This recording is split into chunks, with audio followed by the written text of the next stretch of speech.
Careful, your accent is embarrassing the table. The words didn't just land, they echoed, slicing clean through the low hum of conversation and the soft clink of crystal glasses beneath the golden glow of the restaurant's chandeliers. For a moment, everything slowed. A fork paused midair. A server at the far end froze with a tray balanced in one hand. And Naomi Brooks stood there, still as marble, her fingers wrapped around the stem of a wine glass she hadn't yet set down. The penthouse room at L'Oran in downtown San Francisco wasn't just a place to eat, it was where power performed. Floor-to-ceiling windows stretched across the skyline, city lights flickering like silent witnesses to deals worth hundreds of millions. Tonight, one of those deals sat at the center table, wrapped in tailored suits, polished watches, and carefully curated smiles. Richard Caldwell sat at the head like he owned not just the table, but the air everyone else breathed. Tall, composed, silver-threaded hair swept back with precision, his presence carried the quiet weight of someone used to being agreed with before he even finished speaking. In front of him, a contract rested beside a glass of 12-year bourbon, its amber surface catching the light like liquid gold.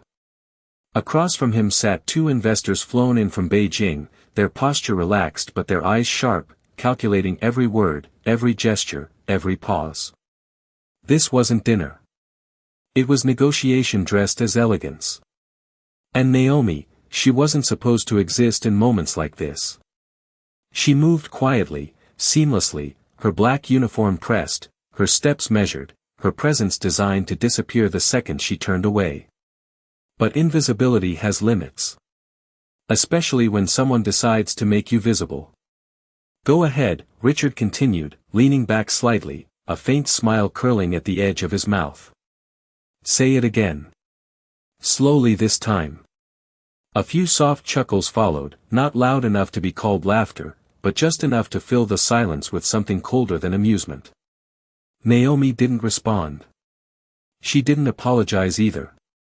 Her eyes remained steady, not defiant, not submissive, just present. Observing. Absorbing. The kind of silence that doesn't come from weakness, but from restraint. Because Naomi had heard this before. Not those exact words, not in this exact room, but the message was always the same. Too slow. Too different. Too something. Years ago, it had cost her an internship. A panel of smiling faces, polite nods, and a rejection email that mentioned communication fit. She had learned then what most people never say out loud. Sometimes it's not about what you say, but how comfortable it makes someone else feel when you say it. Back at the table, Richard tapped his glass lightly, drawing attention back to himself as if nothing of importance had happened. As I was saying, he continued smoothly, our expansion into Asia depends on clarity.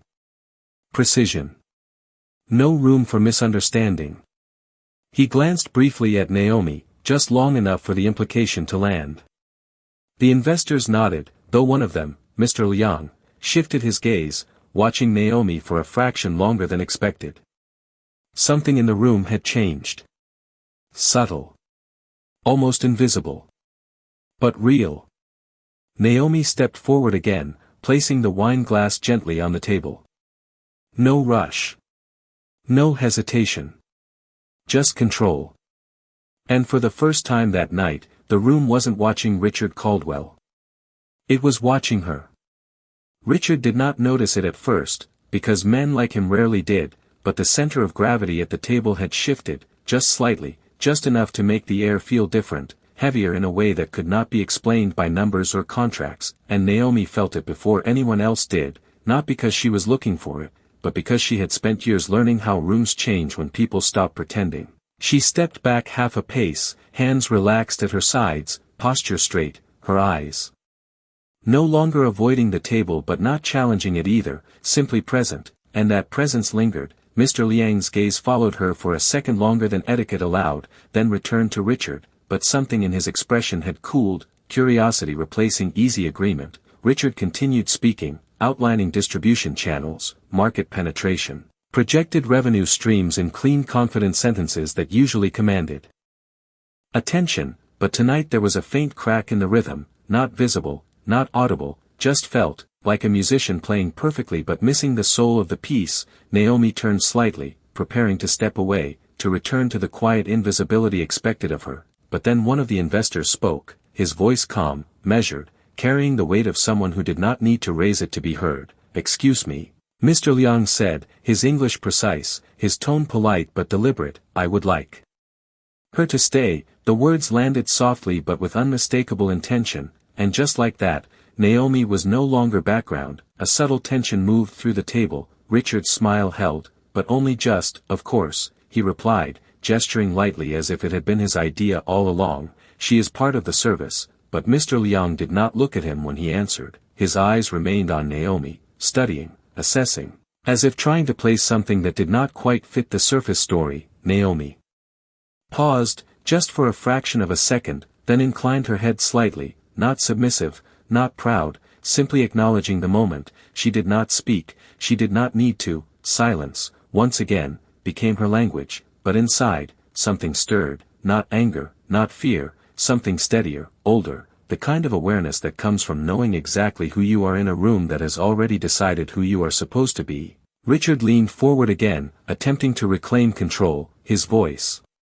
smoothing over the interruption. "As I was saying, clarity is everything in cross-border deals," he said, tapping the contract lightly, "especially when language can create unnecessary risk." The implication hung there again, subtle but sharp, directed not just at Naomi now, but at the entire concept of difference. Mr. Liang nodded slowly, but his expression did not fully agree. "Yes," he said, "language matters." A pause followed, longer this time, intentional, and accuracy matters more. The words were simple, but they landed differently, like a quiet challenge wrapped in agreement. Richard's fingers tightened slightly around his glass, barely noticeable. Naomi saw it, she saw everything, the way his jaw shifted, the way the second investor leaned back instead of forward, the way the energy no longer bent entirely toward him, and in that moment, Naomi understood something that no one else at the table fully grasped yet. This was no longer just his deal. The room had opened, just a crack, just enough for something unexpected to step through, and she had not even spoken a single word yet.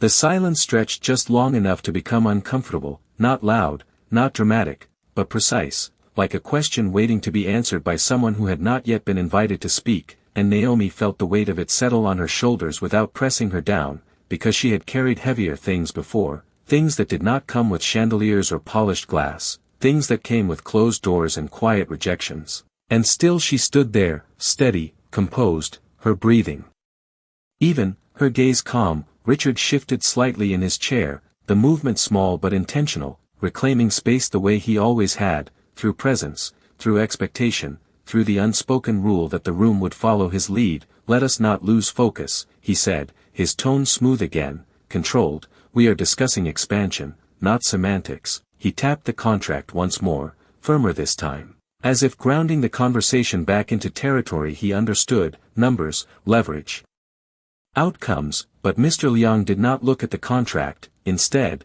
he glanced at a specific section of the document, then back at Richard. "This clause," he said slowly, pointing with a single finger, "the wording here, it is interesting." The word hung there, polite but incomplete. Richard leaned forward, confident. "It has been reviewed by our legal team," he replied quickly, almost too quickly. "There should be no ambiguity." Naomi saw it again, that slight tightening around his eyes, the kind that appears when certainty is spoken louder than it is felt. Mr. Liang nodded, but the nod did not agree. It evaluated. "Perhaps," he said, then turned his head, not toward Richard, but toward Naomi. "You heard what was said earlier," he added, his voice calm, almost curious now, "about clarity." Another pause.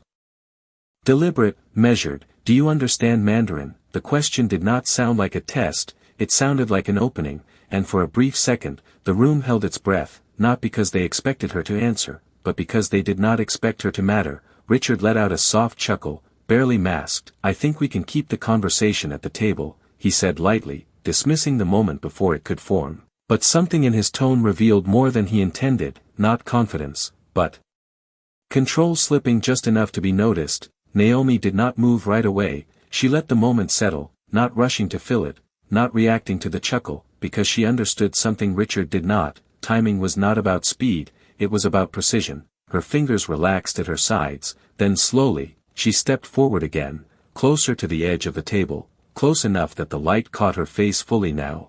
No shadows to hide behind, no distance to soften her presence. She looked at Mr. Liang first, not Richard, and when she finally spoke, her voice was calm, clear, steady, not raised, not hesitant, but carried with a quiet authority that did not ask for permission, and the words that came next did not belong to the version of her anyone in that room had already decided. They belonged to something else entirely, something they had overlooked the moment they assumed she had nothing to say.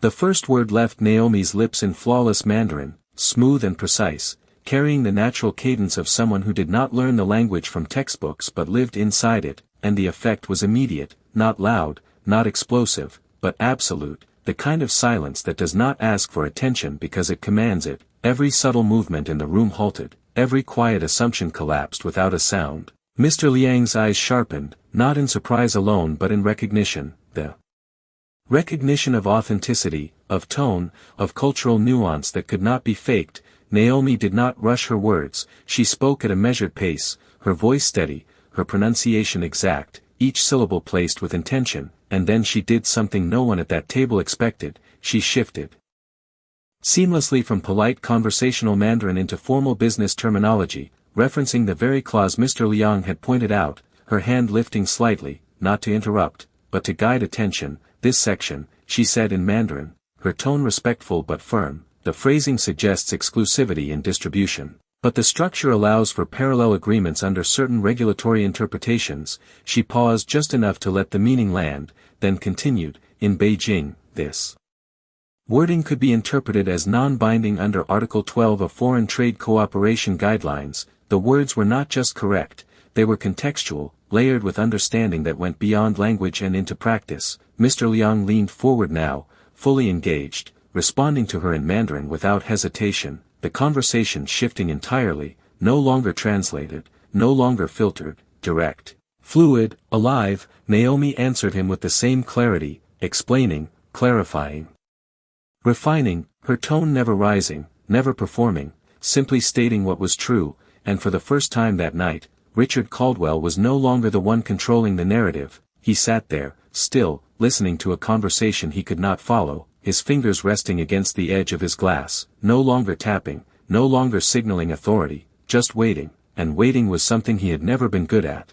The second investor, Mr. Chen, exchanged a glance with Mr. Liang, a brief look that carried more meaning than any spoken agreement, a silent recalibration of who held value at the table. Naomi finished her explanation with a slight nod, not claiming the moment, not extending it beyond what was necessary, just enough, always just enough, and then she fell silent again. But this silence was different from before. It was not the silence of being overlooked. It was the silence that follows something undeniable. Mr. Liang leaned back slowly, a faint smile forming, not directed at Richard, but at Naomi. Your understanding is impressive, he said in English now, his tone deliberate, respectful, the word impressive carrying weight it had not carried earlier in the night. Richard cleared his throat, the sound small but noticeable. I was not aware our staff had such specialized knowledge, he said, attempting to regain footing, but the sentence did not land the way he intended. It sounded less like authority and more like distance, like someone trying to explain something he did not control.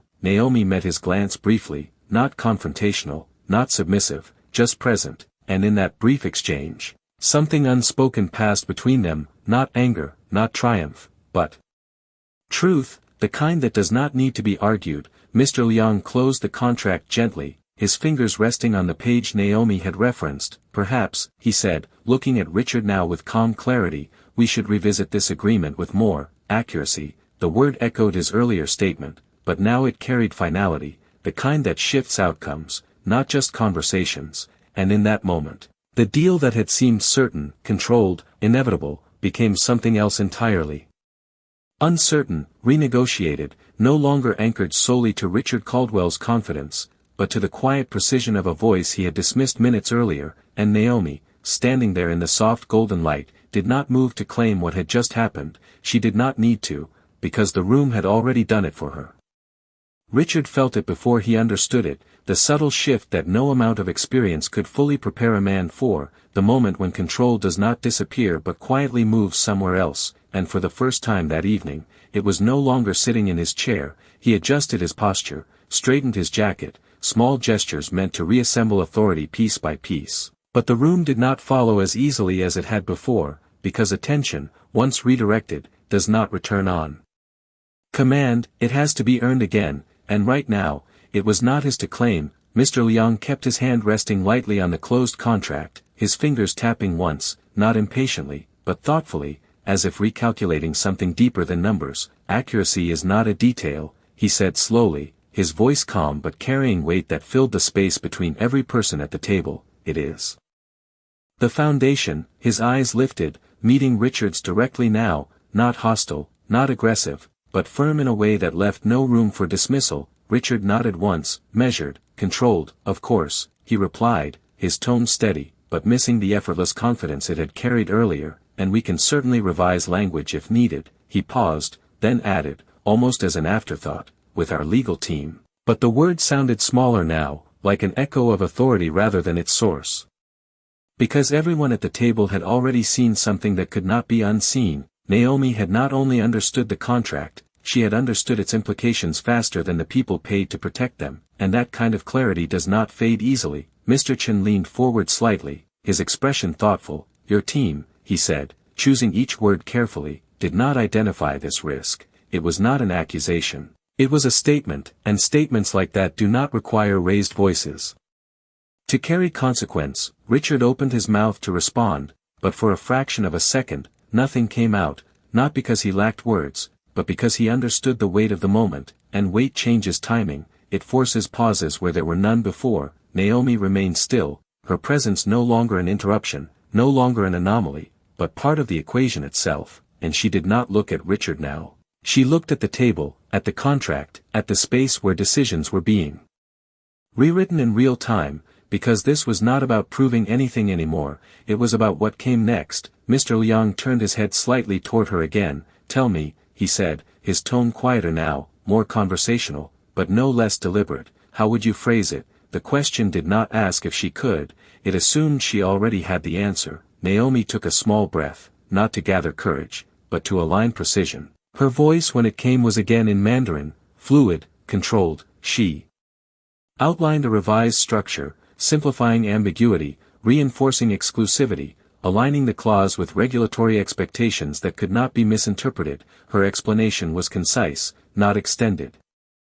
Because she understood something critical, expertise is not measured by how much you say, but by how clearly you can say what matters. Mr. Liang nodded as she spoke, once, twice, each movement subtle but affirming, and when she finished, he did not immediately respond. He let the silence sit, not empty, but full of understanding, full of recalculated respect. That, he said finally, switching back to English, is the clarity we were looking for, and with that sentence, the structure of the evening completed its shift, not loudly, not dramatically, but definitively. Richard exhaled slowly, barely noticeable, but Naomi saw it. She saw everything, and in that breath, she recognized something rare, not defeat, not yet, but recognition, the kind that comes when someone realizes the rules they relied on no longer apply the way they used to. The manager near the doorway shifted his stance, uncertain now, watching a scene that no training manual had prepared him for. A waitress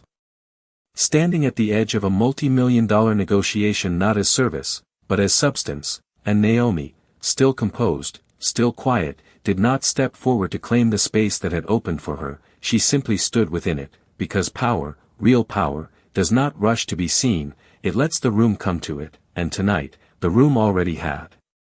The room did not erupt, it did not celebrate, it did not even acknowledge the shift out loud, but something irreversible had already taken place, the kind of change that does not need noise because it rewrites perception in silence, and Richard felt it settle in the space between him and everyone else at the table, a distance that had not been there before, subtle but undeniable. He reached for his glass, not to drink, but to give his hands something to do, a small anchor in a moment that refused to follow his script. We appreciate the insight, he said finally, his voice measured, controlled, but no longer effortless, and we can integrate those revisions immediately. The words were correct, professional, exactly what someone in his position should say, but tone matters, and tonight tone was everything. Mr. Liang did not respond right away, he let the statement sit, weighing it not just for content but for intent, and then he gave a slight nod, acknowledging the adjustment but not surrendering the moment back, because it was no longer Richard's to command.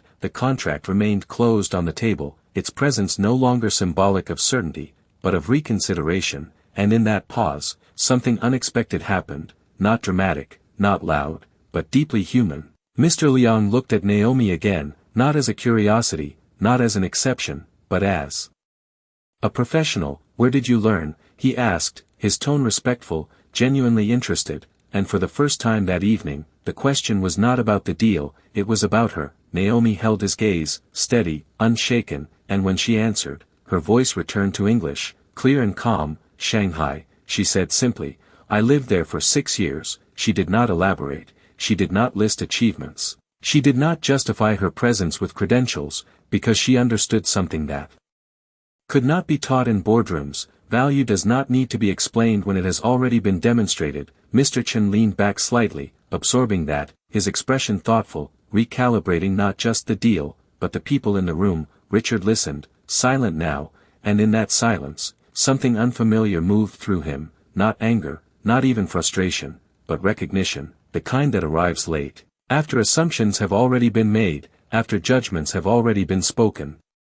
He glanced at Naomi, really looked at her this time, not as staff, not as background, but as someone he had misread entirely, and the realization did not come with words, it came with a pause, a longer one than he would have ever allowed himself before. The manager near the doorway shifted again, uncertain whether to step in or stay back, because the script of the evening had dissolved, replaced by something no one had rehearsed. Naomi remained composed, her hands relaxed, her posture unchanged.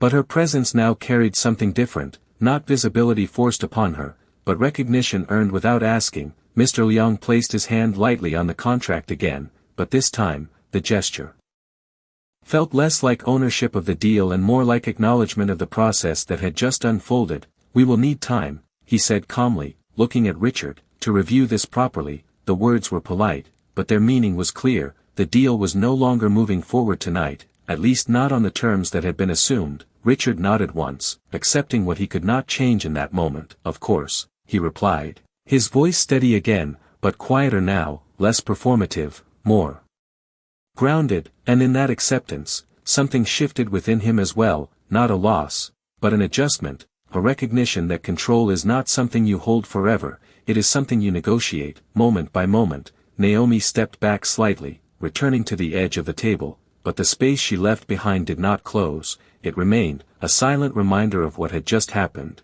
And as the city lights continued to flicker beyond the glass walls, reflecting a world built on ambition and perception, one truth settled quietly into the room: the person who had been overlooked at the beginning of the night had become the one no one could ignore by the end of it, and she had done it without raising her voice, without asking for attention, without needing permission. She simply spoke when it mattered, and that was enough.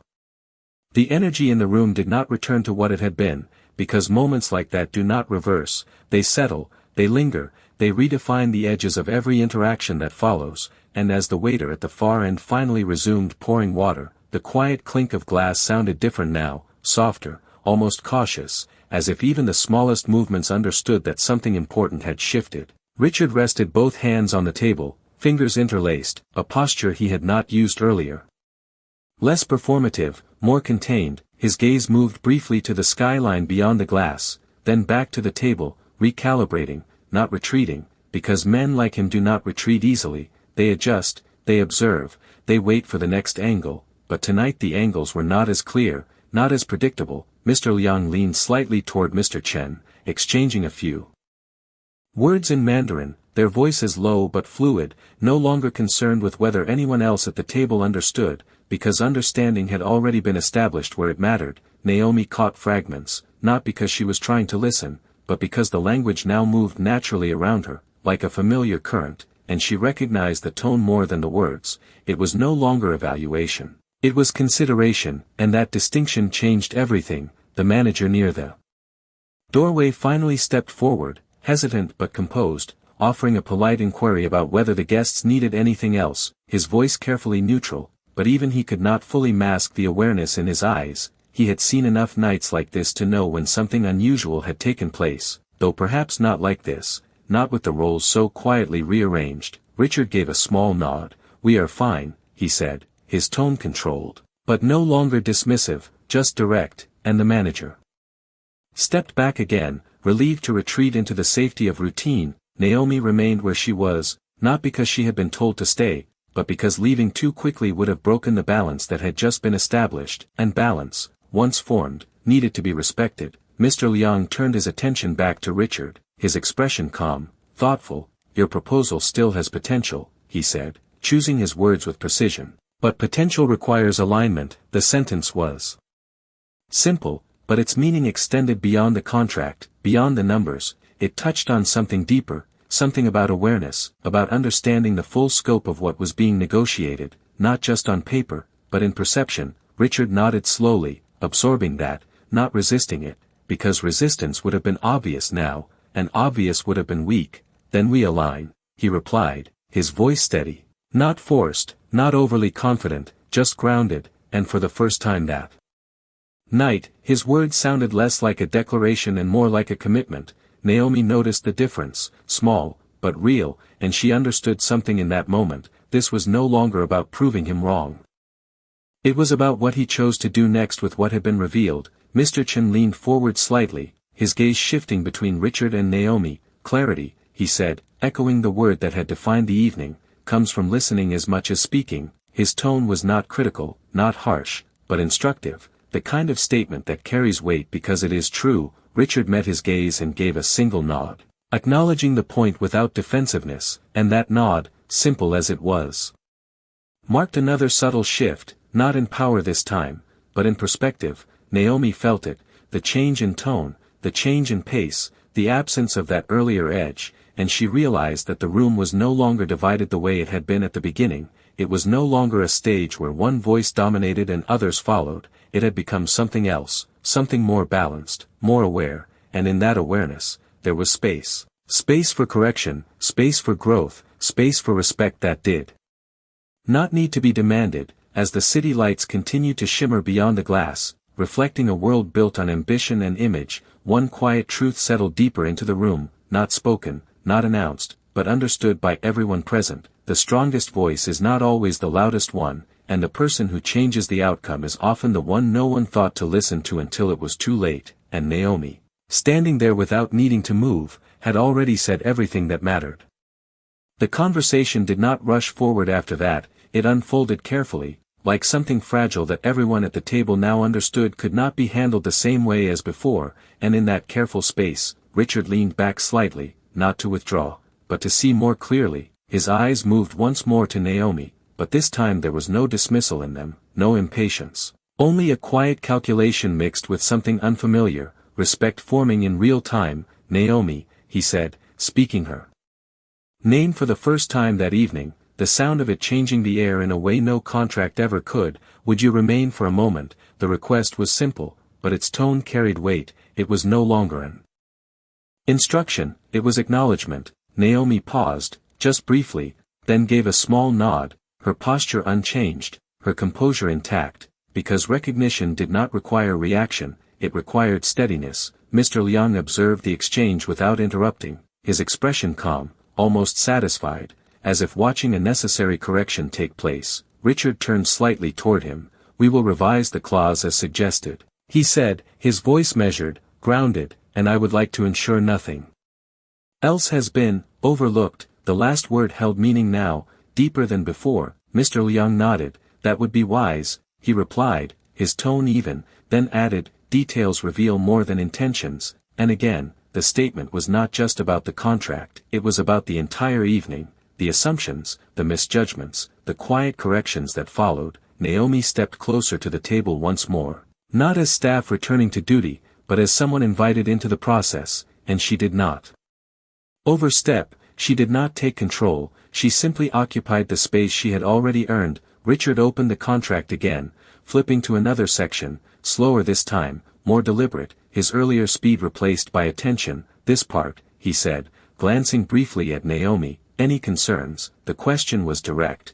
but it carried something new, humility without loss of authority. A recognition that expertise does not always come from titles. Naomi looked at the page, her eyes scanning the text quickly but carefully, and when she spoke, her voice remained calm, precise. The structure is solid, she said, then added, but the phrasing in the compliance section could be interpreted differently depending on regional enforcement. She did not dramatize it, she did not exaggerate, she simply pointed to what was real. Mr. Chen leaned forward again, engaged. Explain, he said, his tone curious, not skeptical. Naomi nodded slightly and clarified, again using Mandarin for specific terms. That did not translate cleanly into English, her explanation concise, grounded in context, not theory, and as she spoke, the room followed, not because they had to, but because they chose to, and choice is where real attention begins. Richard listened without interruption, his expression focused, absorbing each detail, and when she finished, he did something subtle but significant. He did not immediately respond, he let the silence hold the weight of her words, the way she had done earlier, learning not through instruction, but through observation, and then he nodded once, slowly. We adjust, he said, simple, direct, but this time fully aligned with what had been revealed. Mr. Liang exchanged another brief glance with Mr. Chen, both of them recognizing the shift not just in the contract, but in the man sitting across from them, because adaptation, when it is real, cannot be faked. It shows in timing, in tone, in restraint. The manager at the doorway remained still, no longer uncertain, just watching, understanding now that this was not a disruption, it was a correction, and corrections, when handled properly, strengthen what they reshape. Naomi stepped back again, returning to the edge of the table, her role fluid, never forced, and as the city lights continued to glow beyond the glass, reflecting ambition, status, and everything people believed defined success, something quieter settled into the room, something far less visible but far more lasting, the understanding that power is not proven by how loudly it speaks, but by how well it listens when it needs to. And tonight, for the first time, everyone at that table had heard something they could not ignore. The night did not end with applause or dramatic declarations, it ended the way real power shifts often do, quietly, almost unnoticed by anyone outside the room, but impossible to ignore for those inside it. The contract remained open now, revised lines marked, language adjusted, not rewritten from scratch but refined with intention, shaped by a clarity that had not been present at the beginning of the evening. Richard sat forward again, but this time there was no performance in the movement, no need to command attention, because attention had already chosen where it belonged. We will have our legal team update this tonight, he said, his voice steady, grounded, no longer trying to impress, only to align. Mr. Liang nodded once, satisfied not because the deal was secured, but because the process had corrected itself. Then we continue tomorrow, he replied, calm, certain, and that certainty felt different now, not built on assumption, but on understanding. Mr. Chen closed his folder slowly, his expression thoughtful, the kind of look that comes when expectations have been replaced with something more real, more measured. Naomi stood at the edge of the table, exactly where she had been before.